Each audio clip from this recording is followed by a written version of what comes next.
Un- Buenas tardes, ¿qué tal? Buenos días. Un gusto tenerlos nuevamente por aquí en el Seminario Internacional sobre París 2024. Estamos ya en la recta final de nuestro seminario. Esta es la última sesión del seminario sobre la cobertura, implicaciones e impacto de los Juegos Olímpicos de París. Estamos en el curso 3. Esta es la tercera y última sesión de nuestro seminario. Esta tercera sesión básicamente estará dedicada a la cobertura mediática sobre los Juegos Olímpicos. Vamos a tener 5 intervenciones el día de hoy. Empezaremos con el profesor Hugo León Centeno, que nos hablará sobre la cobertura internacional a nivel de medios fuera de México. Después tendremos al doctor Fernando Segura, que nos hablará de los estudios sobre olimpismo y deporte en Francia, para contextualizar. Luego el doctor Erasmo Sarasúa nos hablará sobre la inauguración de París 24. Y después, para cerrar, tendremos dos exposiciones sobre la cobertura en México de los Juegos Olímpicos y la cobertura de Claro Sports.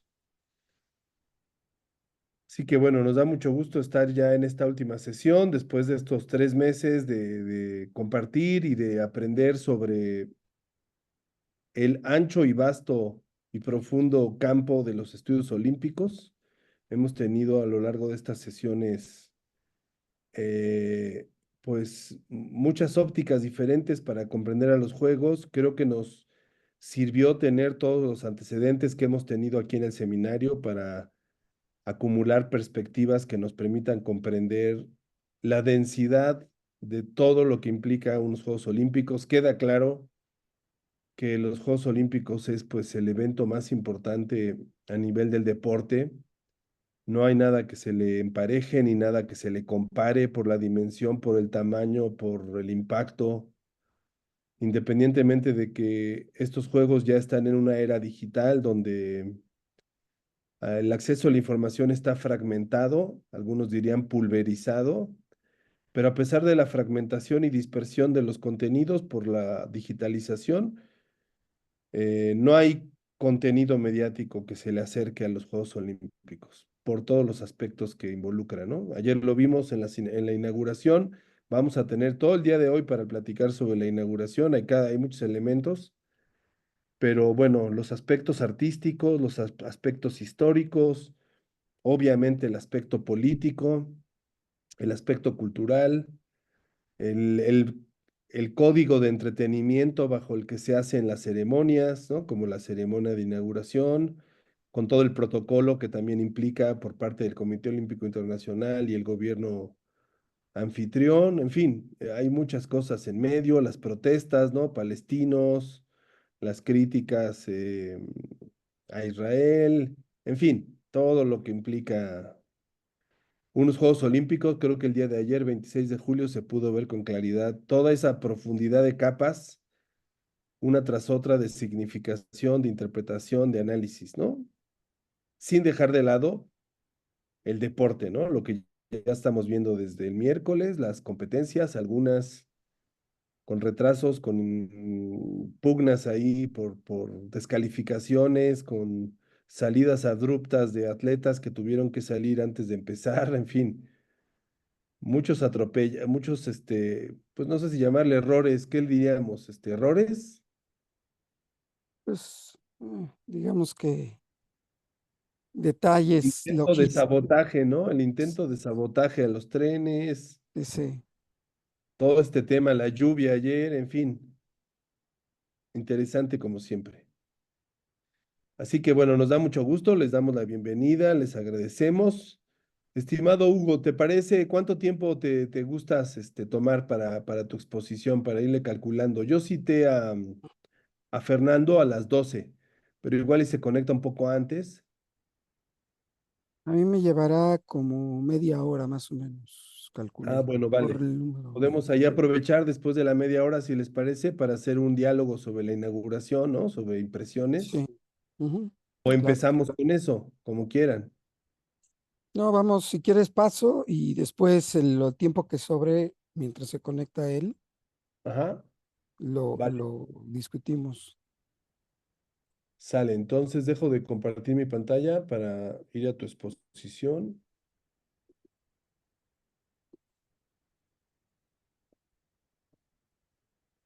Está por aquí Ana Santos, está Lalo.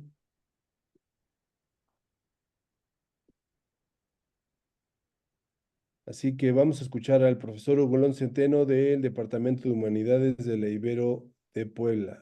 Adelante, muchas gracias. Gracias, Samuel. Bienvenidos a todos. Gracias por acompañarnos, no solo hoy, sino en todo el seminario. Ha sido un gusto de partir con ustedes, pues, con todas las personas que se animaron a acompañarnos en este esfuerzo. Bueno, nada más para complementar lo que decía Samuel hace unos minutos, de la escala de la, digamos, la envergadura de los Juegos Olímpicos, ¿no? Hace rato estaba viendo la final de las competencias contrarreloj de tanto de mujeres como de hombres, ¿no? Y en la contrarreloj de hombres ganó Renko Evenepoel, quien fue tercer lugar en el Tour. Entonces, lo que yo pensaba justo sobre la magnitud de los Olímpicos es que unos Juegos Olímpicos es como tener una cápsula, un pequeño Tour de Francia. Perdón por eso. Como tener un pequeño Tour de Francia, como tener un pequeño campeonato mundial de fútbol, un mundial de atletismo, unos mundiales de natación, em, en una sola sede en 15 días, ¿no? Entonces, pensemos en la magnitud justo de esos grandes eventos y cómo todo se sumariza, se condensa en un solo evento, ¿no? Es como tener Roland Garros, como tener un Major de golf, etcétera, ¿no? Entonces, me parece que simplemente al pensar en eso nos damos cuenta de lo que puede significar la escala a la que han llegado los Juegos Olímpicos, sobre todo desde la etapa profesional. Desde la etapa profesional, diría yo, eh, porque finalmente cuando los Juegos Olímpicos tenían este carácter amateur, pues siempre estaba esta discusión, ¿no? De no están los mejores necesariamente, ¿no? Y ahora, pues lo hemos visto en los últimos años. Vamos a espantar al gallo. Este, los atletas de la NBA, por ejemplo, que ya se incorporaron desde el 92. Lo mismo pasa en los de invierno con el gallo de Francia, ándale, sí, muy simbólico. Entonces, bueno, tenemos esa gran magnitud, me parece, de los juegos. Lo que voy a platicar un poquito es el asunto de la cobertura en los juegos desde una perspectiva internacional. Entonces, nada más para contextualizar un par de cuestiones. El Comité Olímpico Internacional, pues ahí dice, ¿no? No necesariamente toma presupuesto de los gobiernos, al menos no directamente, pero la cifra que yo quería señalarles acá es esta, ¿no? Las ganancias, digamos, el dinero del Comité Olímpico Internacional está en gran medida marcado en 61% por los derechos de televisión, ¿no? Es el dinero más gordo que recibe el comité. Desde luego también hay mercadotecnia, otro tipo de derechos, etcétera, ¿no? Entonces, bueno, eso nos marca la importancia que tiene la transmisión, sobre todo televisiva, de los Juegos. Para París, que bueno, acá está el presupuesto final ya como reporte más reciente que sacaron en el COI, fueron 4.38 miles de millones de euros, aquí dice billones, pero bueno, sabemos de esa conversión, de los cuales 1.2 fue por la colocación, 1.2 mil millones de euros fue por la colocación de derechos, fundamentalmente los televisivos. Eh, y bueno, obviamente patrocinios, se financian los juegos también por boletería, todo lo que tiene que ver con marketing, otro tipo de sociedades, como son las marcas y demás, ¿no? Bueno, el gobierno francés se dice que no le invirtió a los Juegos, solamente un 4% para los Paralímpicos, que probablemente ahí los acuerdos de patrocinio sean menores a los Juegos Olímpicos.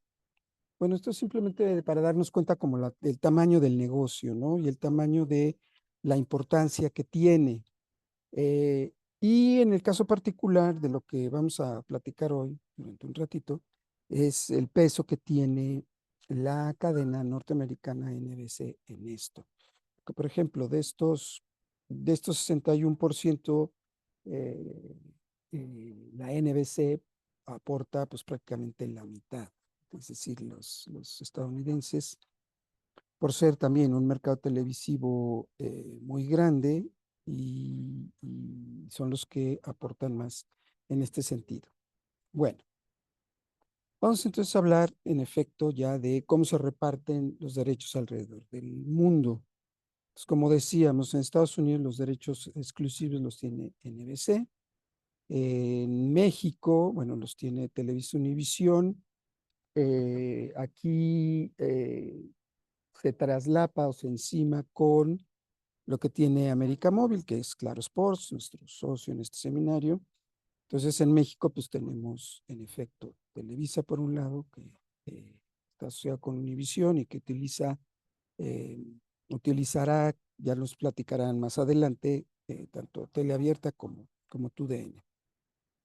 En el resto del continente, pues lo tiene Claro Sports, que prácticamente, salvo el caso de Brasil, donde está el Grupo Globo, el gran gigante de la televisión brasileña, el resto de América Latina, desde Chile hasta Centroamérica y los países de habla hispana de las Antillas, de las islas, salvo Cuba, pues también los tiene América Móvil vía Claro Sports. En Canadá lo tiene la CBC, la Canadian Broadcasting Corporation. En el continente europeo sí está mucho más pulverizado. De entrada, digamos, para el general de Europa está Warner Discovery y Eurosport, la cadena deportiva europea, pero hay países, por ejemplo, como Alemania, que lo tienen la red de la ZDF, la BBC en Inglaterra, las televisiones francesas en Francia, la RAI en Italia. El resto, bueno, está cubierto por Eurosport. Y luego tenemos beIN Sports en el norte de África, Infront en África subsahariana, básicamente el África, digamos, de Kenia, Camerún y demás hacia abajo, salvo el caso de Sudáfrica, que está la Corporación Sudafricana de Televisión. En el Medio Oriente también está beIN Sports, con lo cual tiene una cobertura en número de habitantes pues bastante extensa si tomamos todo el Magreb, todo el norte de África, más el Medio Oriente. Mercados dos muy importantes: India, que lo tiene Viacom, y bueno, China, obviamente, que tiene a CCTV, que ya conocemos por ahí, creo que tiene canal CCTV en las plataformas de cable aquí en Latinoamérica. Tienen contenidos en español que vienen o provienen de China. En Japón es un consorcio, ahí no es una sola de las televisoras, sino que armaron un consorcio para hacerse de los derechos. Y tenemos la SBC en Corea, y curiosamente la misma transmite en Corea del Norte, este país que sabemos todos es probablemente de los más aislados del mundo. Eh, Australia con Night Network y Sky en Nueva Zelanda.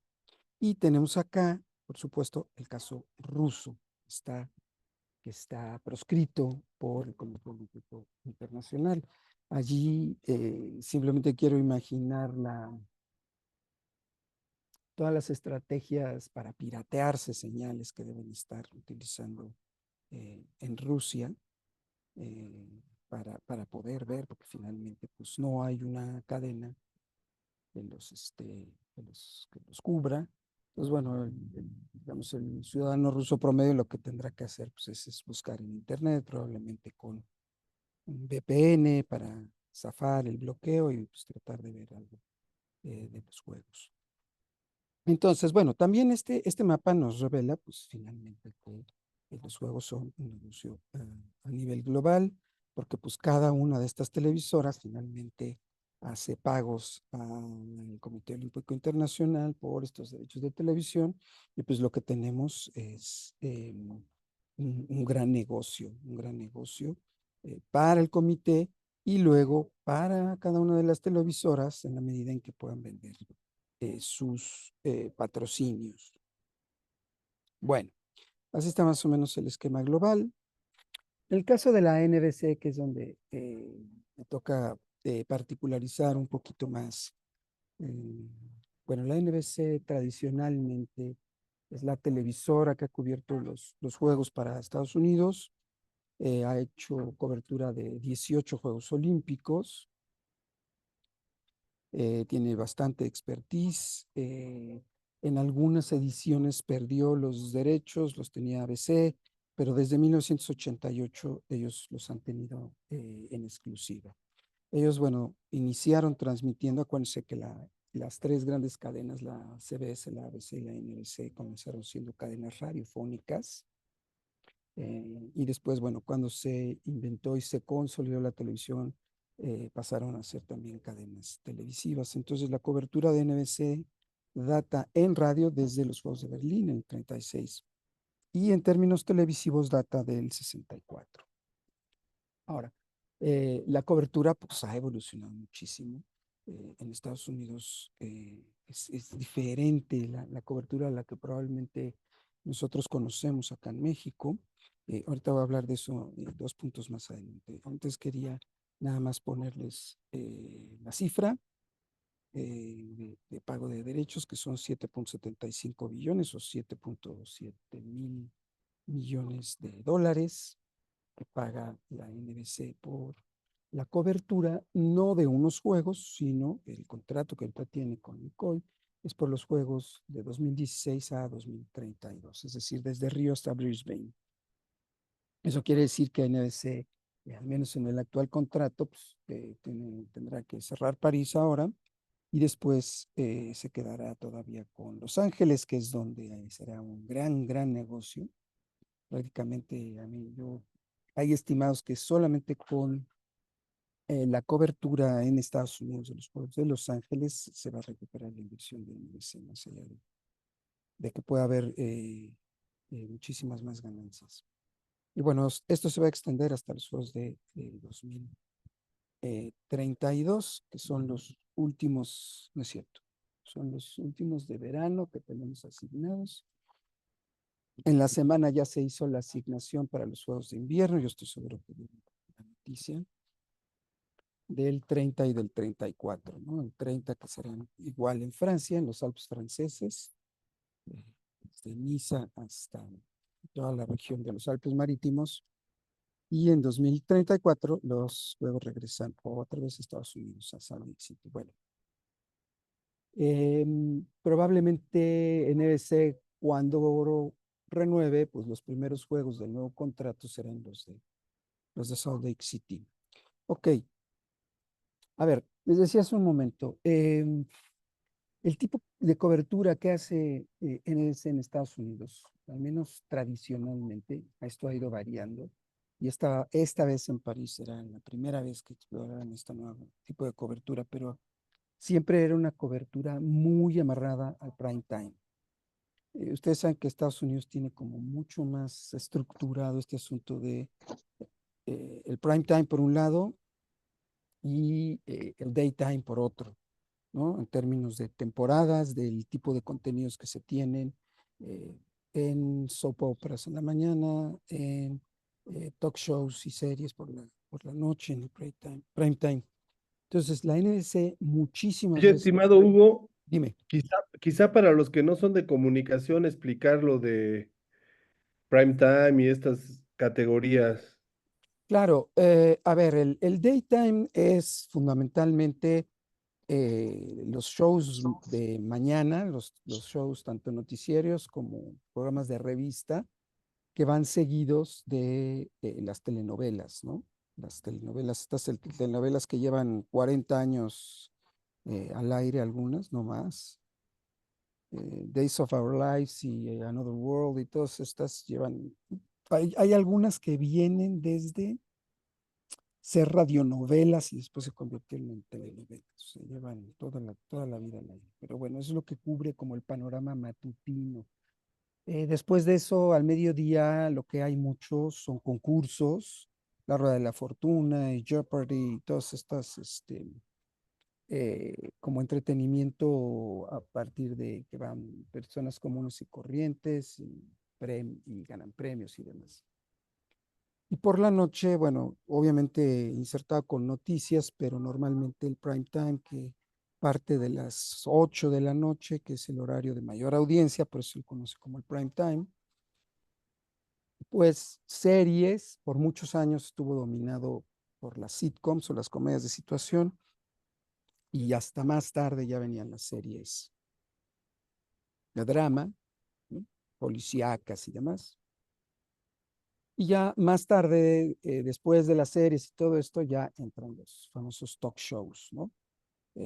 Con la figura de un host, anclada en la figura de un host. Esto también es un esquema más o menos estructurado. Por supuesto, ahora han entrado como el otro gran género en las noches, en el prime time, pues los reality shows, ¿no? Llámese de comida, llámese de supervivencia, etcétera, ¿no? Por supuesto, las cableras tienen otras estructuras y, por supuesto, el on demand cambia un poco este paradigma, ¿no? Este panorama de cómo se tiene que colocar en términos de horarios los programas, ¿no?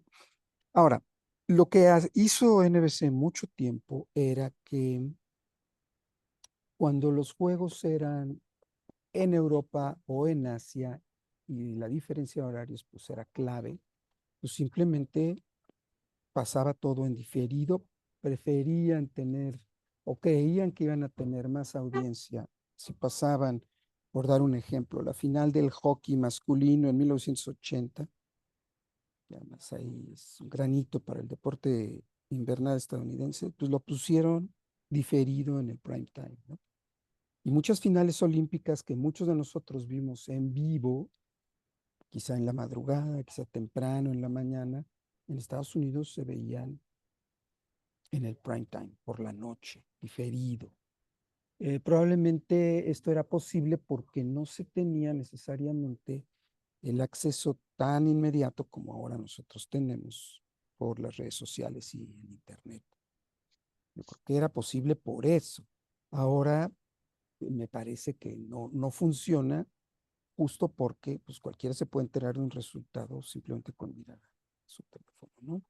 Entonces, bueno, este paradigma del prime time se ha roto, ha cambiado, eh, no le encanta al público estadounidense, no le encanta a NBC, pero finalmente es el estado de las cosas, ¿no? Entonces, es un panorama, una reflexión creo importante, porque NBC en sus estrategias para estos juegos está tratando de ajustarse a este tipo de nuevas realidades. Y bueno, la otra que impera, pues desde luego es la diversificación de audiencias. No olvidemos que en unos Juegos Olímpicos, pues está desde nosotros, los más ávidos seguidores del deporte y que queremos ver, no importa que sea a las 3 de la mañana la competencia en vivo para que nadie nos vaya a spoilear una medalla, un resultado, hasta el público de a pie común, que no ve los Juegos Olímpicos, que de repente ve como ayer, la inauguración, más por el espectáculo, más por el show, y quizá vuelva a ver los 100 metros planos, alguna competencia de gimnasia y la clausura. Esa es como la gama que tenemos, ¿no? La audiencia muy, muy ocasional que se conecta o que consume los juegos porque pues toda la familia lo está viendo, hasta los expertos y los grandes aficionados, ¿no? Bueno, hasta ahí tenemos con este panorama. Platiquemos un poquito de las estrategias que va a aplicar NBC dada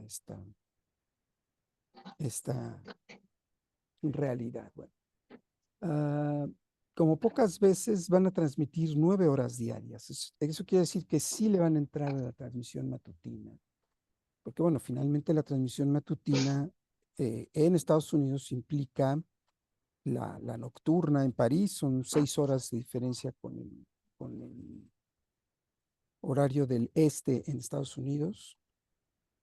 Entonces, muchas finales y muchas competencias clave pues serán al mediodía para Estados Unidos y para nosotros también, ¿no?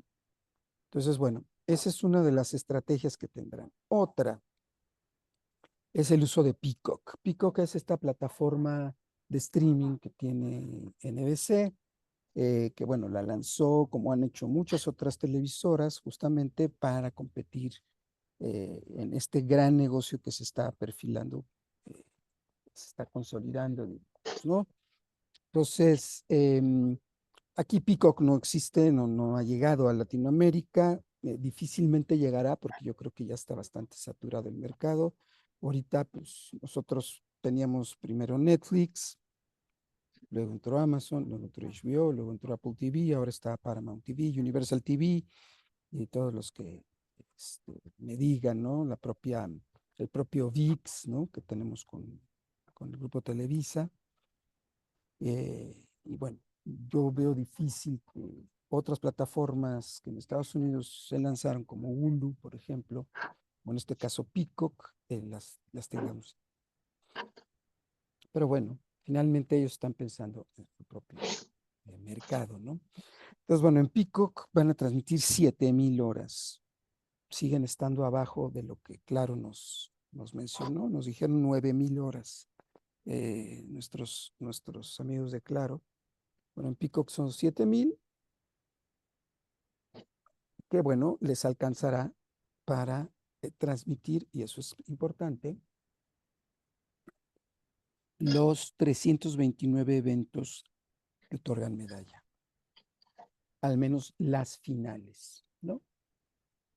Entonces, bueno, esto se puede habilitar justamente en una multiplataforma, como lo que hace Claro, que mete eh, varios canales o varias señales de televisión más plataformas digitales que pueden ser aplicación y pueden ser canales de YouTube, justamente para poder hacer ambas cosas, transmisión en vivo más on demand. Es decir, poder ver repeticiones o poder ver competencias en el horario que el usuario desee, ¿no? Que esta modalidad me parece que es la que más nos ajusta a los que consumimos mucho los juegos, porque pues podemos precisamente ver competencias que probablemente no tuvimos tiempo y ver la repetición y demás. Esto lo que está pensando NBC es que va a impulsar las suscripciones. Normalmente en las gráficas que ellos tienen, pues cuando hay eventos deportivos de este tipo, sube la suscripción, son suscripciones más o menos de $8 sin anuncios, 13, perdón, con anuncios, $13, $14 con anuncios. Bueno, más o menos todos estamos habituados a las plataformas de streaming. Pero a ver, yo decía, este es un cambio en el paradigma de Estados Unidos porque por primera vez, de parte de la propia poseedora de los derechos, tendrá una cobertura total de los juegos y podrán ver todos los eventos. La lógica de no hacerlo así previamente, pues también radicaba en las distintas gamas de interés que tenían los deportes, ¿no? Es decir, en Estados Unidos, por ejemplo, pues obviamente el atletismo, obviamente la natación, son deportes que jalan mucha audiencia y yo diría el básquetbol, por supuesto, ¿no? Eh, Ahorita además hay un gran pico en el consumo de básquetbol femenil, ¿no? Eh, por la emergencia de Caitlin Clark, ¿no? Que creo que eh, es un gran imán para audiencias, ¿no? Eh, pero vaya, hay eventos que a los estadounidenses simplemente no les interesan y probablemente sean muy de nicho, ¿no? Estoy pensando en tiro con arco, estoy pensando en taekwondo, estoy pensando quizá en el hockey sobre césped, que bueno, no necesariamente son deportes que Estados Unidos tenga mucha tradición, pero hay otros, como los mencionados, y quizá otros, ahorita se me estaba ocurriendo el caso de la lucha, que en Estados Unidos es muy popular a nivel colegial, prepa, son muy populares los torneos de NCAA de lucha. Y bueno, ahí puede haber también cierto grado de interés, aunque sea un deporte en efecto de nicho. Bueno, es una parte de la estrategia de NBC. La otra es esto, que a mí me parece muy interesante. De repente NBC, en este afán por captar probablemente mayores audiencias y públicos menos especializados, le está apostando a la espectacularidad. Es decir, eh, dio ese paso, cruzó esa línea de hacer una cobertura de periodismo puramente deportivo. Y eso es un cambio, es un cambio. Probablemente nosotros, y ya lo discutíamos en este mismo seminario, nosotros ya tuvimos de eso y ya andamos tratando de zafarnos de eso, ¿no? Al menos es la tendencia que hemos observado, sobre todo con la propuesta que tiene Claro, que se está desmarcando de la que por muchos años han tenido Televisa y TV Azteca, y en menor medida ESPN. Pero sí, en Estados Unidos se están explorando, ¿no?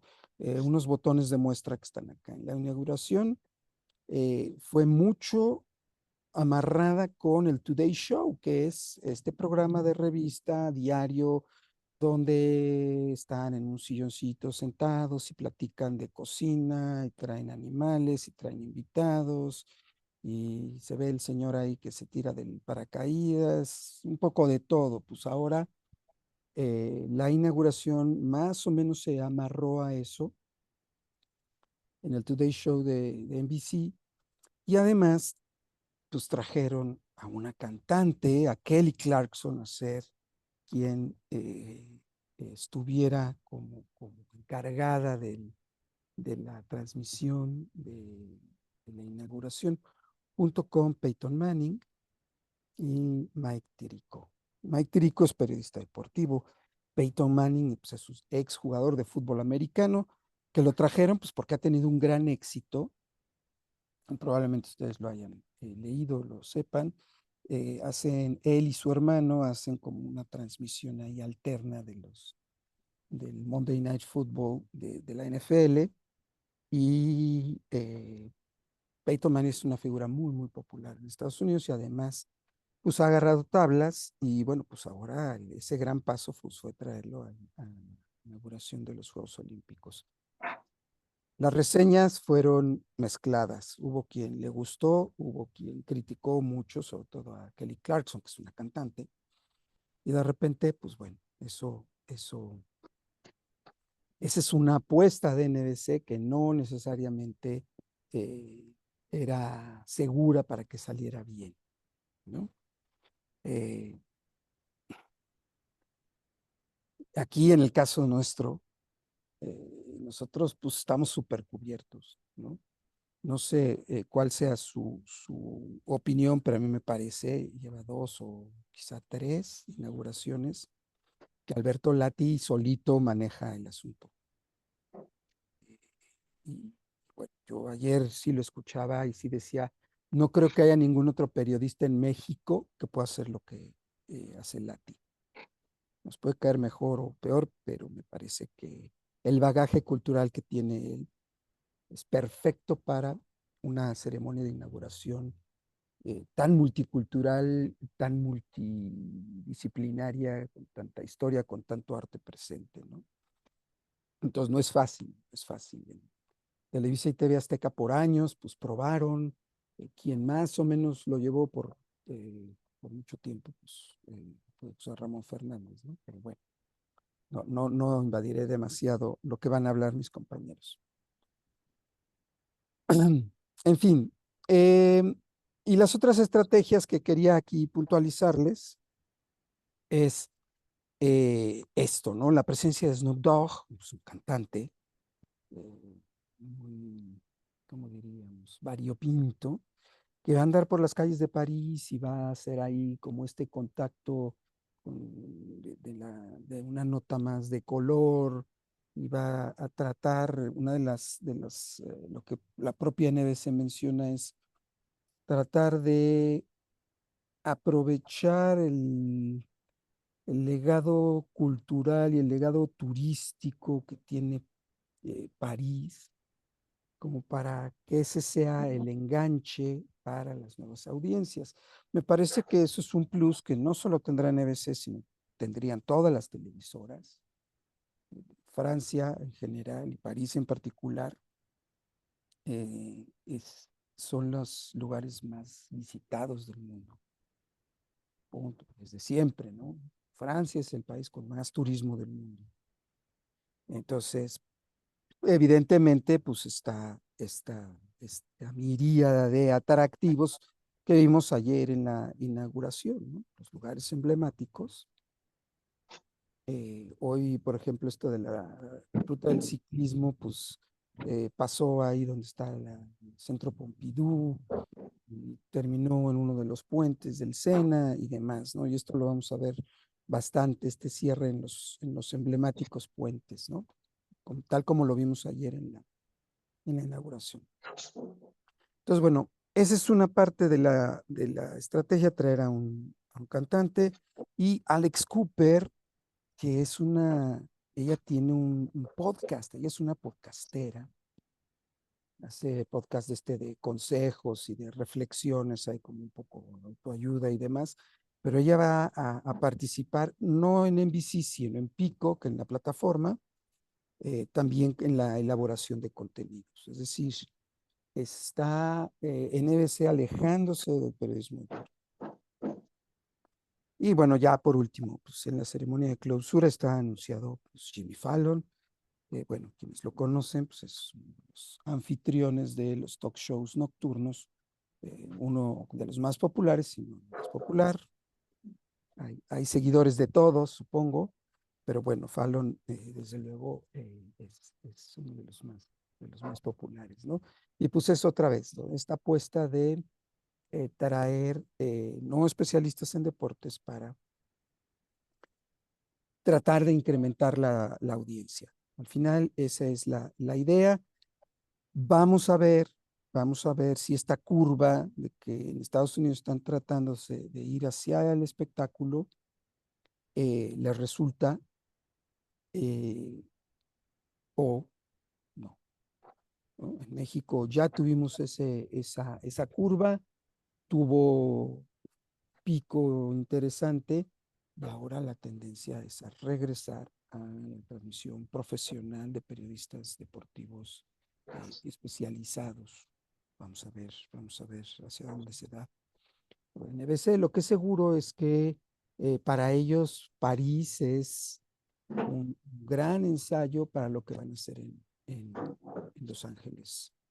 Son sus juegos en la capital del espectáculo de Estados Unidos.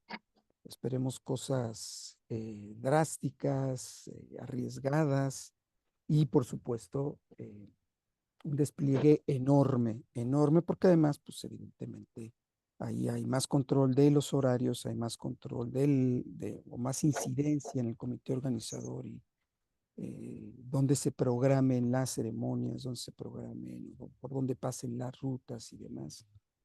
Y seguramente NBC tendrá un dicho en ello. Y, y bueno, o sea, vamos a ver, por supuesto, todo estilo Hollywood, ¿no? Así será dentro de 4 años, pero bueno, ya estaremos platicando entonces del tema. Bien, más o menos hasta aquí para no alargarme mucho y que podamos platicar un poco sobre la, la,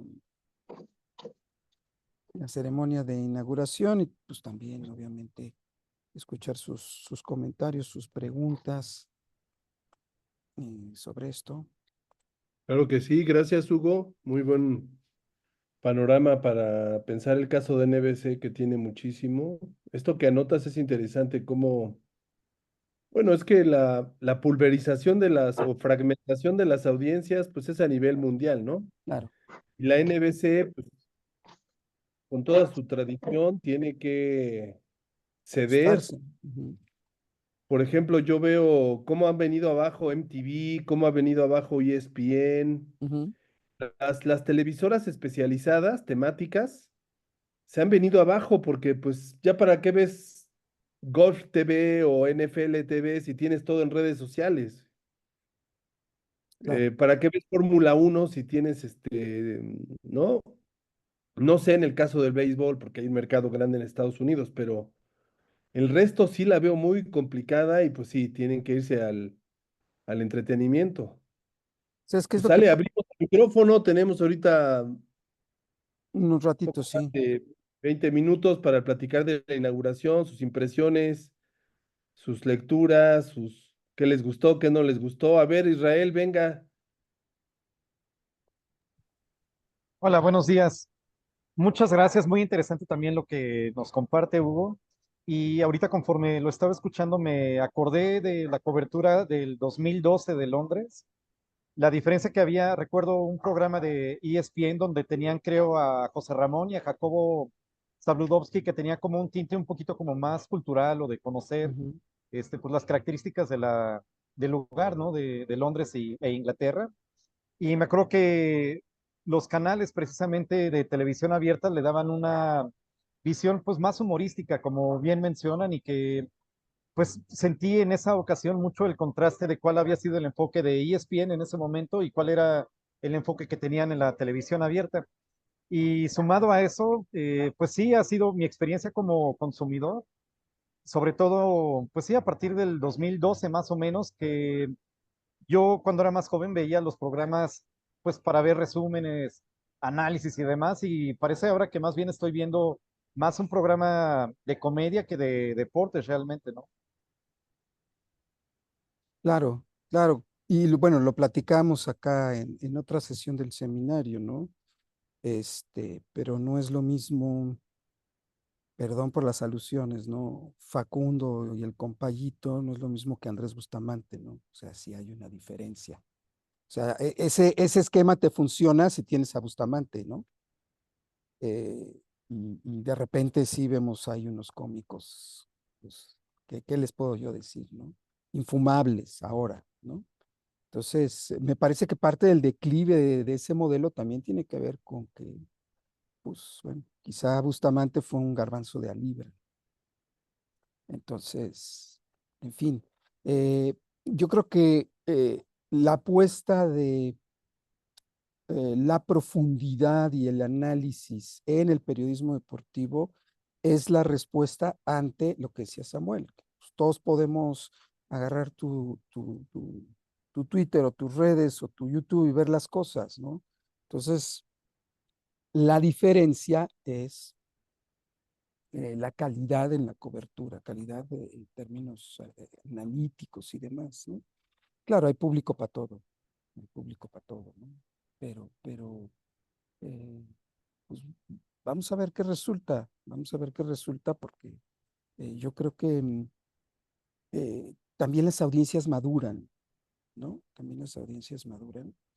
Y hay televisoras que lo reconocen mejor que otras. Pasa con otros deportes, ¿no? Hay cobertura muy banal y hay cobertura mejor. Estaba Priscila y creo que Erasmo también. Priscila, cuéntanos. Sí, yo con respecto a la ceremonia, me gustó mucho en partes y en otras nada. Toda la historia de París me gustó, la parte del cine, la parte del romance, un poco lo de que mostraron de la guerra también. Todo eso estuvo perfecto, la parte del enmascarado que vimos que se iba trepando por todos lados, eso me encantó. Lo que me desagradó fue la parte de la última parte cuando hacen todo eso, que aparece la DJ y están como en una plataforma bailando, que aparece, no sé si era una mujer que tenía barba o era un hombre que se vestía de mujer, nunca lo entendí, porque la voz era de una mujer, pero en la cara no se entendía que era, si era una mujer o un hombre. Y lo que más me desagradó fue esa imagen de la fertilidad, que me pareció grotesco, burlesco más que, me pareció demasiado, porque era un tipo, hasta se le veían sus partes y se le notaba la panza, no, fue asqueroso. Lo Me de parece Baco. que quisieron hacer una imagen de como una estatua, pero no, fue horrible. Me pareció muy fuera de lugar, que está en todos los memes, ahora está el llamado pitufo humano, eh, y toda la parte un poco de el movimiento LGBT me pareció de más. Pero bueno, era de esperarse, porque hoy ese movimiento está metido en todos lados y ahora estas semanas volvió a surgir porque hay un piloto de Fórmula 1 que después de no sé cuántos años se declaró gay, que es Ralf Schumacher, el hermano de Michael, y ahora empezaron todos de vuelta a poner su orgullo gay por ese tema, y a mí me pareció que esa parte estuvo fea. Yo respeto todas las decisiones que toma la persona, no me importa, cada cual hace de su vida a su mundo, pero me pareció un poco burlón toda esa parte, no se veía natural, se veía como forzado. Me pareció que eso le quitó todo lo que habían hecho anteriormente, porque todo lo demás, la parte del jinete, también me gustó mucho. El jinete, que era un caballo mecanizado, también me gustó cuando llevaron la bandera también. Me faltó más, que le hicieran más homenaje a Coubertin, no se lo vio esa parte.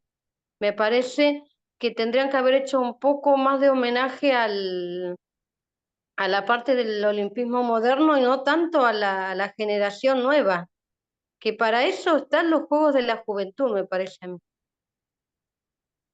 Esa sería mi perspectiva. Sí, a ver, de repente hubo segmentos que parecían Love Parade, ¿no?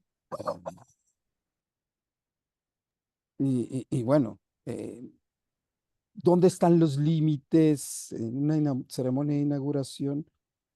Eh, ¿qué, ta- eh, eh, ¿Qué tan diverso, no en términos de LGBT ni esto, sino en términos de qué tan diversidad temática puedes meter en una ceremonia de inauguración?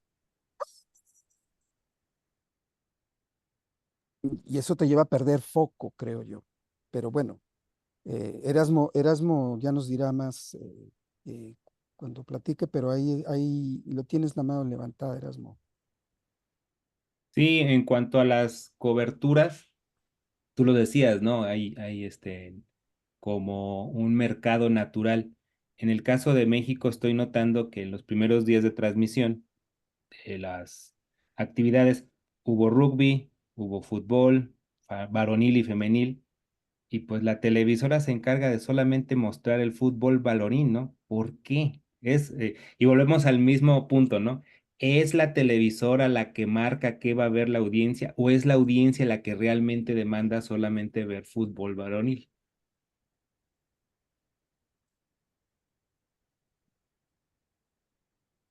Muy cierto, pero esa es como la tendencia que tenemos, ¿no? Eh, Todavía estamos muy amarrados solo al fútbol varonil en los juegos, al fútbol varonil en la cobertura deportiva en general, ¿no? Y sí, es por las televisoras y por los patrocinadores, creo yo.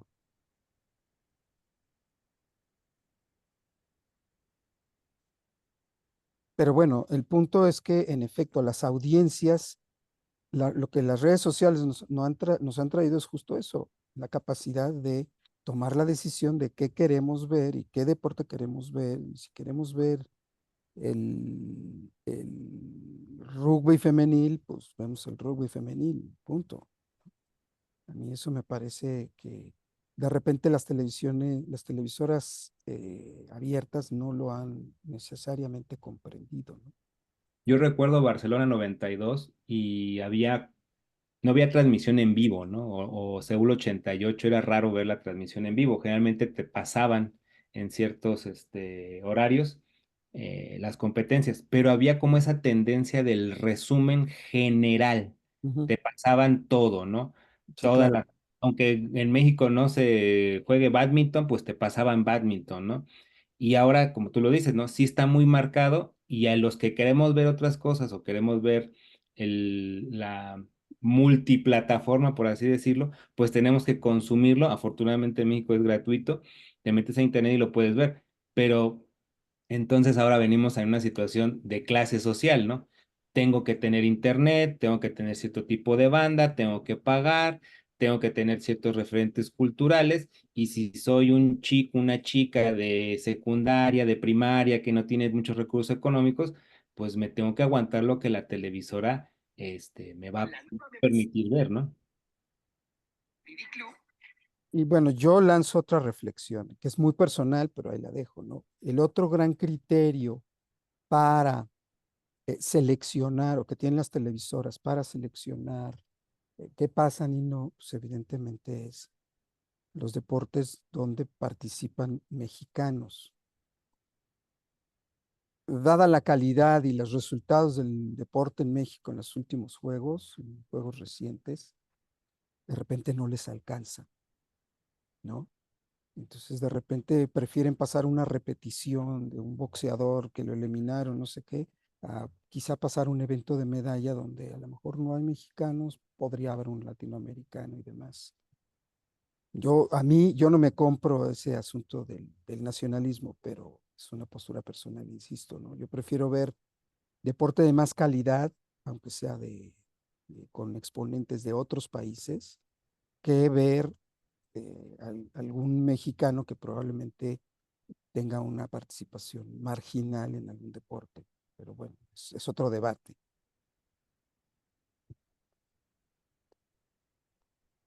En fin. Adelante, Ramiro, después Ana, por favor.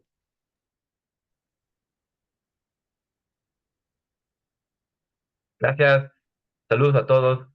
Volviendo al punto de la ceremonia, bueno, por la duración que tuvo, más allá de 4 horas, creo que pues es muy difícil mantener como los puntos altos. No creo que aquí todos hemos visto diferentes ceremonias, eventos.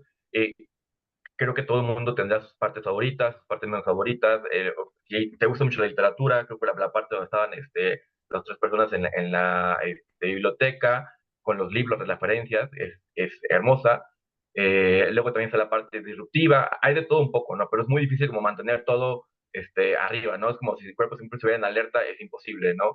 Creo que bueno, lo que yo también, bueno, con lo que yo me quedo desde la inauguración es la parte justo del romance, justo del amor, justo del sexo, justo de la sensualidad de los franceses. Lo dejan muy marcado en varios momentos. Creo que es algo que, al menos yo, no he visto tan evidente y también sutil. Creo que esa parte lo dejaron muy en claro, ¿no? La canción que canta Celine Dion, justo esta parte que por ahí mencionaba Samuel al inicio, ¿no? El mensaje a trois sugerido de estas personas, que los libros que ponen en literatura tienen mucho que ver. Si le hacemos unos close-ups y vemos las novelas y las autoras y los autores, pues veremos ahí también esa parte, ¿no? Creo que con eso también me quedo, me gusta.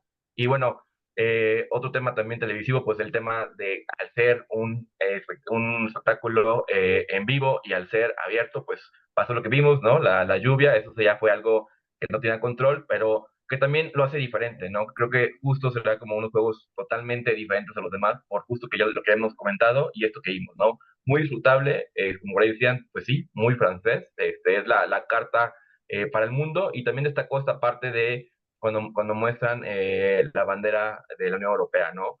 Algo que también por ahí te comentan en otras sesiones, ¿no? Pues aquí, París y obviamente Francia, pues líderes, ¿no? En esta parte de buscando ser la voz cantante, ¿no?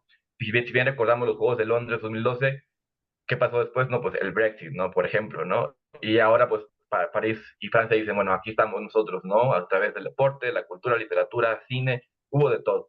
Saludos.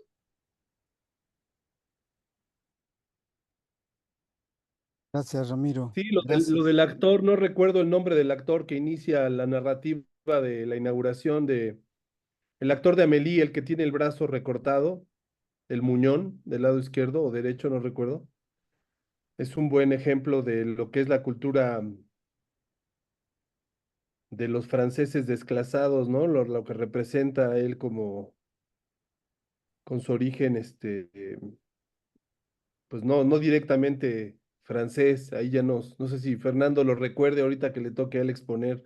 No recuerdo el nombre de ese actor que aparece en muchas películas, siempre representando al parisino pobre, al parisino desclasado, ¿no? Se llama Jamel Debbouze, que es Ok, Lucy. ajá, y luego cuando aparece, pues, Zidane y todo lo que pasa ahí, un poco parece comercial de Nike, pero bueno, interesante, ¿no? La verdad, lo de los Minions, ¿no? Hay tantas cosas, tantos detalles, lo de las esculturas, ¿no? Que emergieron ahí del río, las 10 mujeres, ¿no? Lo de la biblioteca es muy bonito, ¿no? Todos los autores que escogieron, los franceses tienen literatura para llenar bibliotecas, pero bueno, escogieron ahí algunos emblemáticos, ¿no? Obviamente lo de la reina decapitada, ¿no? Y el grupo de heavy metal. Esto, no sé si han visto el meme que de cuando canta la marsellesa, que la canta, ¿sí es la marsellesa? La cantante de ópera Ujú, afro, ujú. que la comparan mucho con la imagen del libro de texto de México, ¿no? ¿Cómo se llama la imagen del libro de texto, la mexicana? Tiene un nombre. Sí, la Bueno, portada de los libros de texto gratuito, ¿no? En México. sí, sí. Sí. Adelante, Ana, y luego Eduardo López.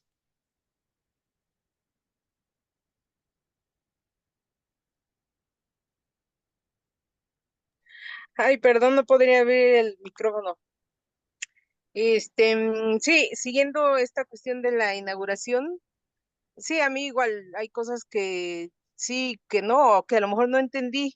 Como ya he comentado en otro momento, parte de mi trabajo es adquirir los libros de la biblioteca, para la biblioteca de la Ibero.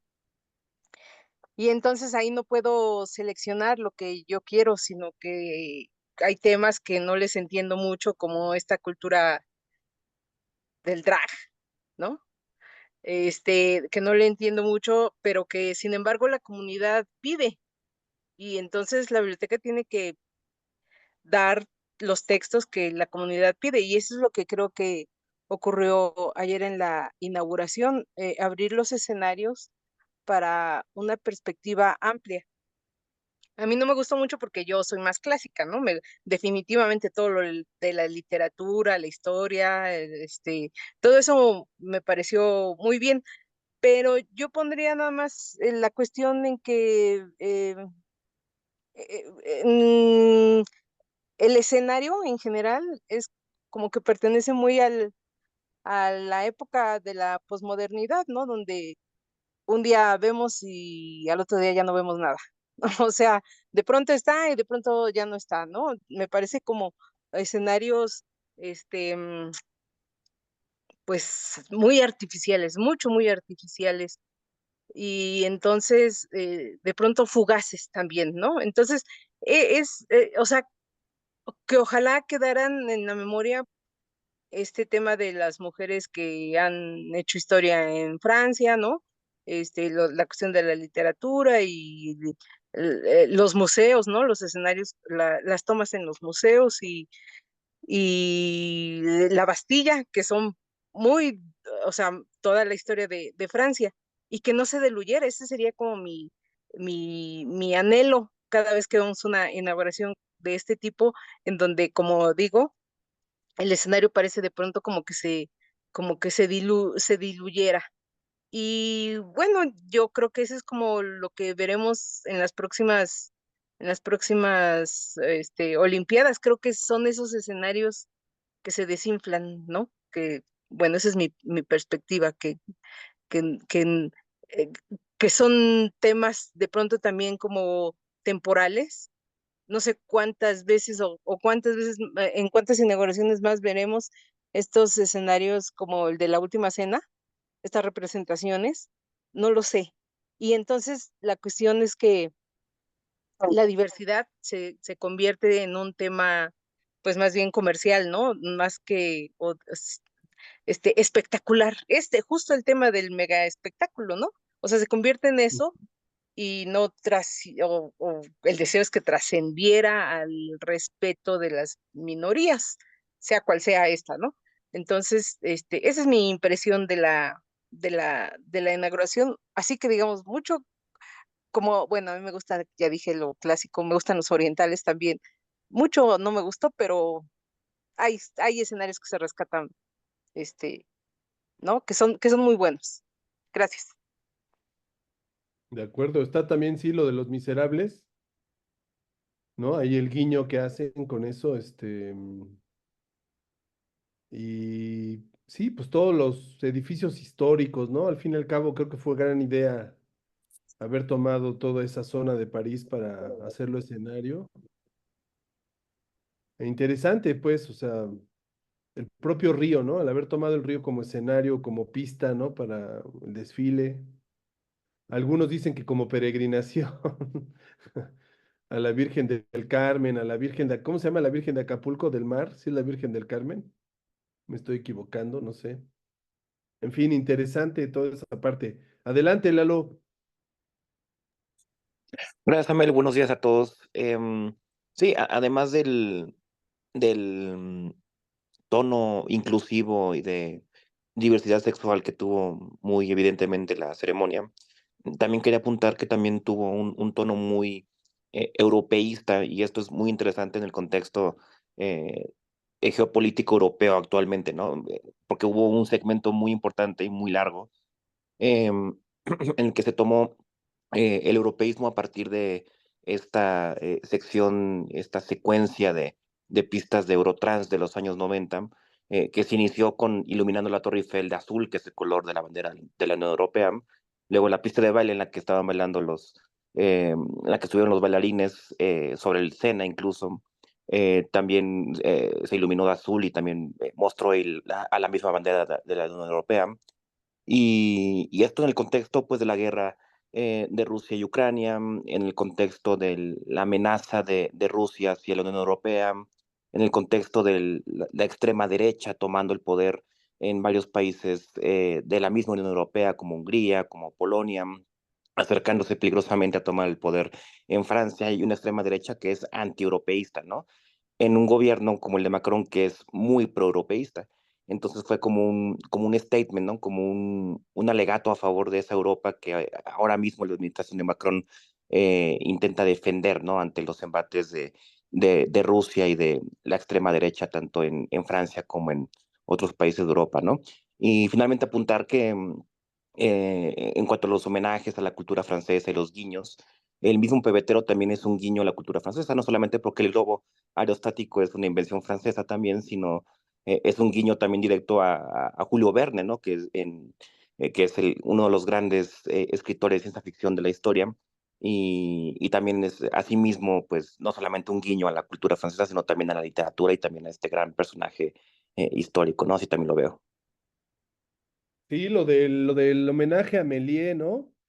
Obviamente esto de Julio Verne, su nave espacial que próximamente van a lanzar los franceses, no sé si en colaboración con otra agencia espacial. Todos estos guiños muy interesantes, ¿no? Demostrando la capacidad de creación cultural. Bien, ¿alguien más quisiera comentarnos sus impresiones sobre la inauguración, sus comentarios? Yo la vi por Claro Sports, no sé los demás en qué la vieron, si la vieron en Televisa, no supe si TV Azteca, Canal 7 o Canal 13 o uno transmitió algo, creo que no, pero no sé si alguien lo puede corroborar. Televisa sí estaba transmitiendo, pero no sé si TV Azteca.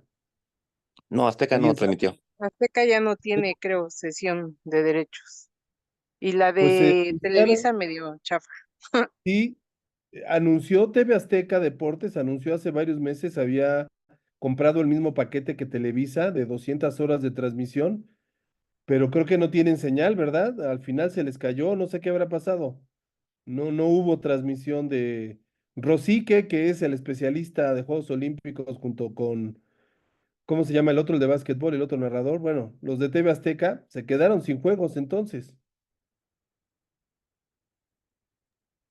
Enrique Garay es el otro especialista. Enrique Garay, claro. Entonces se quedaron sin juego ellos.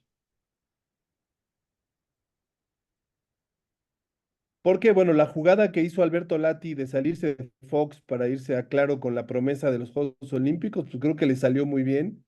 Ya como producto, Lati ya se posicionó perfectamente para el tema olímpico y ya trascende el tema del fútbol solamente, ya abarca otro aspecto, ya se coloca en otra categoría. Hay que recordar que Alberto Lati es egresado de la carrera de comunicación de la Ibero. Él es judío. Y bueno, ayer hubo una crítica por un comentario que hizo cuando presentó a Palestina, que no lo hizo de una manera con un tono tan alegre o tan... Por ahí hay varias lecturas de varios elementos. Sí, Lalo.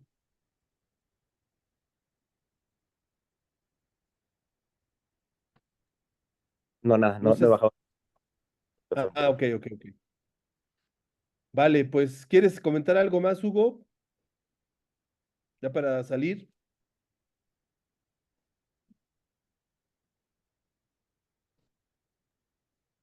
No sé si me escuchen. Sí. Sí, te escuchamos. Es que ya me cambié a la conexión móvil.